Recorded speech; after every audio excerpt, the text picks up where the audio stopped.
Hey there everybody, welcome to another episode of Getting His Tactical. Today we are doing some field testing on the Cold Steel Gurkha Kukri Plus. This thing is an awesome blade, really massive, large. I'm going to give you the basic specs and we'll go ahead and jump on into the review. We got a blade length of 12 inches, overall length of 17. And it's made out of SK5 high carbon steel, very similar to 5160 spring steel. You know, that some of the Ontario Knife Company uses a lot of in their knives. The Buck Thug uses 5160.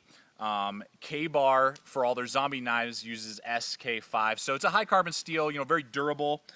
The weight is 22.9 ounces without the sheath. That is a massive, heavy monstrosity of a blade.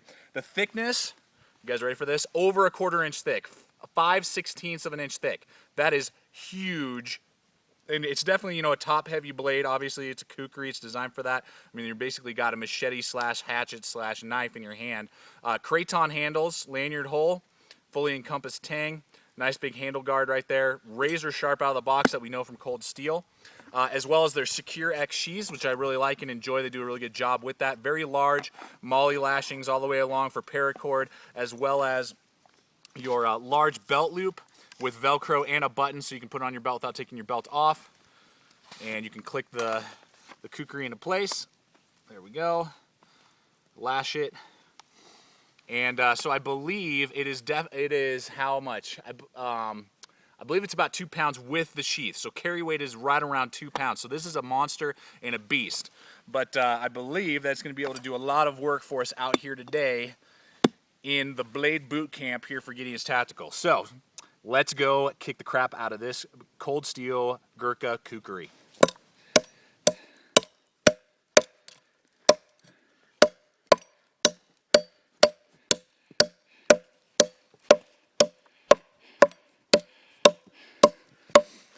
We've been going for about 5 minutes maybe at this ginormous, hard, dried out pine log.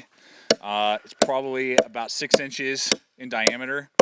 And that Cold Steel Kukri, man, holy Lord. That is definitely like a large hatchet. It is just chewing through there, destroying that wood. It feels comfortable in your hand while you're doing it. You know, it's not really wanting to slide out. The reverberations to the handle aren't too bad. And just the weight at 22 ounces, I mean, that's a monster amount of, it's just physics, amount of weight coming down, crashing down on a piece of wood is awesome. Oh yeah, buddy. That thing, whew, is a monster. This is a huge piece of wood.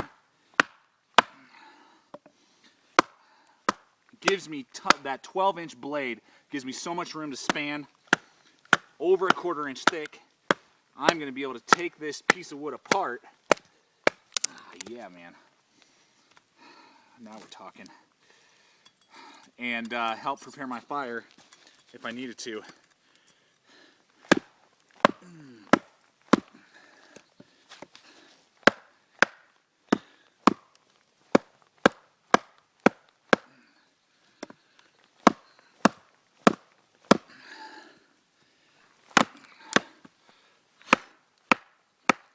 This is just, oh my gosh, just taking out that huge chunk right there.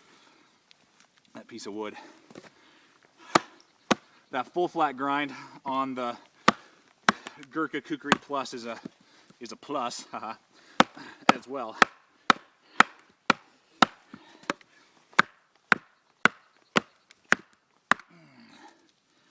Whew!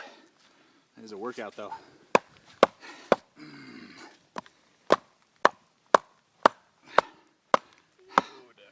Yeah, buddy.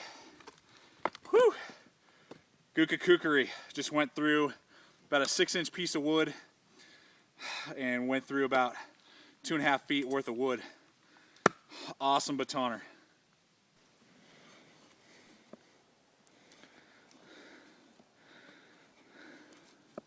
One of the best ways to get feather sticks going if you're trying to start a fire with this Gurkha Kukri Plus is just like what my buddy Steven's doing here. You basically do a push cut, you hold the wood up against your chest, and you just feather. Man, look at that. Those are really nice razor sharp feather sticks, or feathering on that ginormous stick, that you're going to be able to really start a fire with really easily, and just makes it very easy to do those type of things with that huge, massive 1.5 pound kukri. You can still do that shaving stuff, just like that's the technique they use over there, you know, in Nepal, Philippines, some of those other places where the kukris come from. You know, that's the technique that they use for that more detailed, delicate stuff, and it works great. It works perfect. All right, everybody. So this is the deal with this cold steel kukri. Is that this is an amazing chopper. This is a great batoner, and you can do the detailed stuff if you have to with this knife. With that being said, it also comes with a good sheath. That SK5 steel, I mean, this is just a huge, massive hunk of steel. You're not going to break that.